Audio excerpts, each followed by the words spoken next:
เอ้ามานั่งอย่างนี้โอ้เฮ็ดบุญเฮียนดิเอานั่งก่อนไหมเจ้าจ่ายค่าเรียนแล้วเจ้าขึ้นมานั่งแล้วนี่ยังเถื่อคิดว่าอีก2-3 มื้อพุ่นน่ะได้สิจ่ายเจ้าจ่ายแล้วอ่ะจ่ายแล้วอาจารย์ให้เพิ่นให้จ่ายให้แล้วภายในอาทิตย์นี้บ่ซั่นเพิ่นสิบ่ให้เซ็นเพราะว่าจบปีสุดท้ายเลยเพิ่นสิบ่ให้ใบประกาศแม่นว่ะเดี๋ยวค่อยก็อีก2 มื้อค่อยสิไปจ่ายแหละแล้วเหรอบุญเฮียนจ้ะครับก็แล้วล่ะประมาณตอนแลงเลยก็สิแล้วแหละอีกจังหน่อยเฮาก็จบเฮียนน่ะเนาะแม่นว่าแต่จบเฮียนน่ะจะไปเฮ็ดเวียกอยู่ไสยังบ่ฮู้นะเพราะว่าได้ยินนั่นแม่ว่าเสียนไปฝากพี่น้องอยู่กระทรวงใดกระทรวงหนึงนี่แหละเฮ็ดนำพี่น้องแล้วเจ้าเด้สิบ่ได้เฮ็ดเวียกติบ่มีพี่มีน้องเด้อีกอย่างเงินคำก็บ่ค่อยมีนะฐานะทางบ้านขาดเขินหลายแค่บ่ได้เฮ็ดเวียกแท้ๆก็สิกลับไปสำเนือคือเก่าแหละไปเฮ็ดเวียกช่วยแม่พุ่นน่ะเลี้ยงงัวเลี้ยงควายพุ่นน่ะโอ้แม่นว่าจังไดก็อย่าสู้ๆเด้อโดยขอบใจเด้อคันซั่นข่อยกลับเฮือนก่อนเด้อเพื่อขอรถมาหับน่ะไปเช็คกันตอนทำใบประกาศ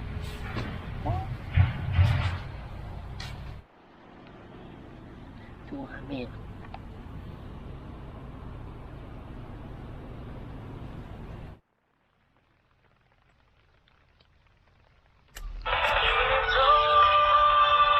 ฮัลโห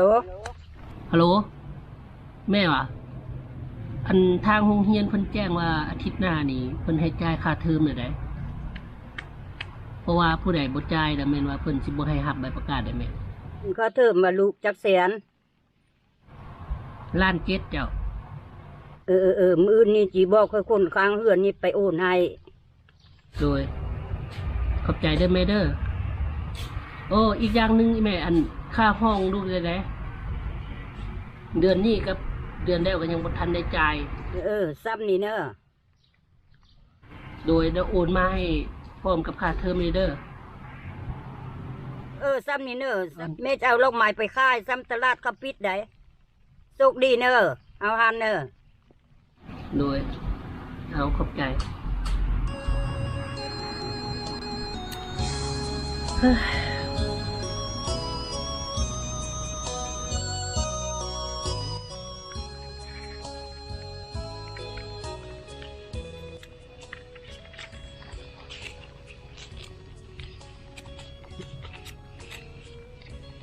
6 7 10,000 5,000 6 7,000เงินเท่านี้ฉันดูคือพ่อได้ลูก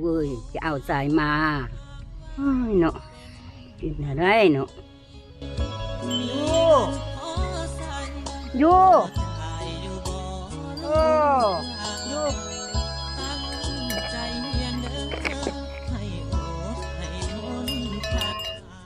แม่ตู้จะเอาเงินขายงัวนี่ไปเฮ็ดหยัง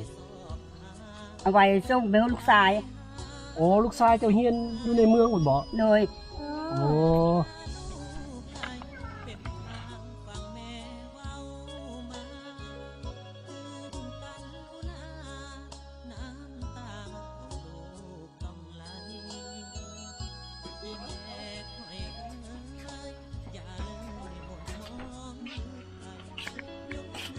แม่ตู้ไปใส่มาอีตู้ไปขายงัวมาได้เงินหลายบ่หลายซื้อรถที่ให้หลานแน่หลานอยากได้รถที่พี่ไปโรงเรียนเงินนั้นบ่ซื้อได้รถที่ป่ะมันเงินนี้มันสิไปฝากไปอายใส่ค่าโรงเรียนซื้อให้หลานแน่บ่ได้บ่ได้อุดเอาเน้อโดยอายตัวเรียนจบก่อนเลยเฮ็ดเวียกจังซื้อมาให้โดยเน้อ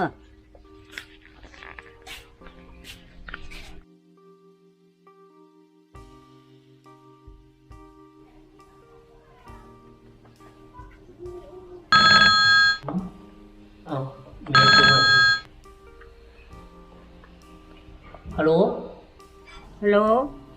ได้รับหรือบ่เงินแม่ที่แฟกไปให้น่ะลูกได้รับได้ว่าโดยได้รับเด้อเด้ปัญญาจ่ายนี่ลูกเน้อตัวงัวนี่โตสุดท้ายแล้วได้บ่มีเนื้อแล้วได้โดยไป ปานได้ลูกสิจบ โอ้อีกประมาณจักเดือน2 เดือนนี่ล่ะก็สิจบแล้วก็สิได้รับใบประกาศแล้ว ได้ก็ย่าเน้อลูกเน้อแม่กี่ซอกคนควาย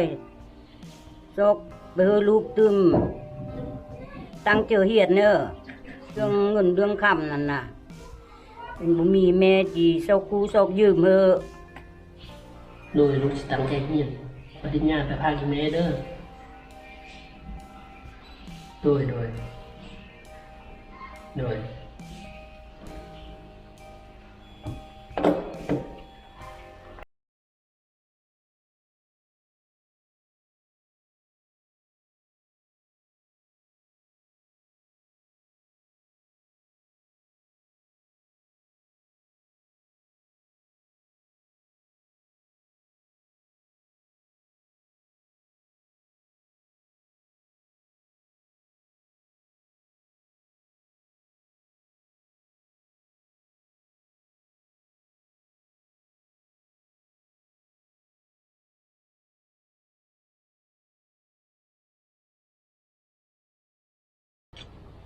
แม่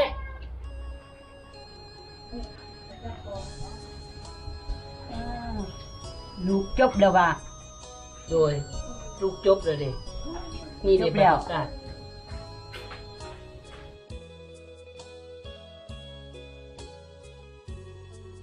อันนี้บ่เบอร์ประกาศลูกอ่ะจ่ายน้ำเน้อลูกเน้อแต่เบอร์ประกาศเบอร์เดียวนี่ว่าให้งัวเกือบหมดคอกนี่อะต่อไปเฮอลูกเอ็ดเวียกนำพักนำรัดเน้อลูกเน้อเป็นเจ้าคนนายคน โอ้ยแม่เอ้ยเรื่องนั้นฉันยังคิดยากอยู่เลยเฮียนก็เฮียนมาแล้วจบก็จบมาแล้วใบประกาศก็ได้แล้วเบียกเฮ็ดนั่นคือสิโซกยากอยู่ดอกเฮาบ่มีคนหูจักแลอีกอย่างเงินค้ำก็บ่มีเด้งัวควายก็ขายหมดแล้วจังสิไปโซกไปหาอยู่ใส่บุญอันเบียกกันก็ได้ บ่ได้เอ็ดเวียกแต่มันมาเลี้ยงงัวเลี้ยงควายอยู่บ้านเฮาคือเก่านั่นแหละ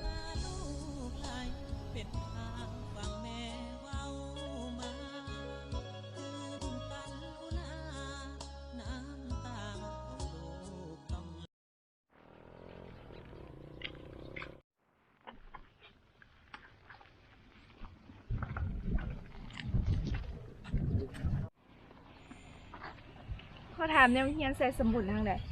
อ้าวจิตนี่ เป็นจังได๋ชื่อข่อยอยู่บ่ กระจือนแหละก็คนเคยเฮียนน้ำกันเนาะ แม่นล่ะ เป็นจังไรตั้งแต่จบไปกับบ่ได้เห็นหน้าเห็นหนวดกันเลย โอ้หลังจากเรียนจบข่อยก็กลับมาอยู่บ้านพี่แหละบ่ได้ไปเฮ็ดเวียกอยู่ไสดอก คือบ้านน่ะบ่มีเงินมีคำเด้ไปสมัครใส่ก็บ่ได้ก็เลยว่าเลี้ยงงัวเลี้ยงควายนำแม่คือเก่าล่ะอยู่เฮือนเฮ็ดจังได๋เลือกบ่ได้เด้ชีวิตก็ได้เด้อเป็นสาวคู่แล้วเดี๋ยวนี้ โอ้ก็แน่นอนอยู่แล้ว โอ้ดีใจนำเด้อ ขอบใจ เออไปจะไปไสนี่ ว่าสิไปอันสอนนักเรียนอยู่เรียนใส่สมบูรณ์หูทางอยู่อ่ะ ฮู้อยู่ไปพอดีค่อยไปส่งได้ไปพอดีกายไปทางนั้นบ่รังเกียจติ บ่เป็นหยังโอ้ยเคยอยู่นะ ไม่จับซื้อ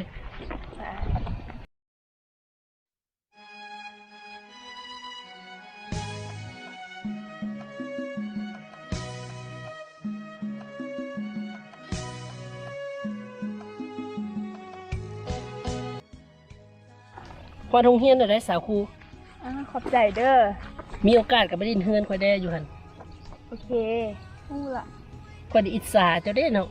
นุกสุดคนแบบอีกเฮ้ย โอ้บ่ต้องอิจฉาชีวิตคนเฮาก็จังซี่แหละข่อยแฮงอิจฉาเจ้าละบ่อยู่ล่ะบ่ได้เฮ็ดหยังแต่ข่อยที่ต้องได้เฮ็ดหลายอย่างเลย โอ้ยอิจฉาอหย่างค่อยคนเล่ร่อนน่ะเรียนจบตั้งปริญญาตรีกลับมาก็เลี้ยงงัวเลี้ยงควายเฮ็ดไร่เฮ็ดนาคือเก่าแหละกันฮู้จังซี่ก็บ่ต้องไปเรียนดอก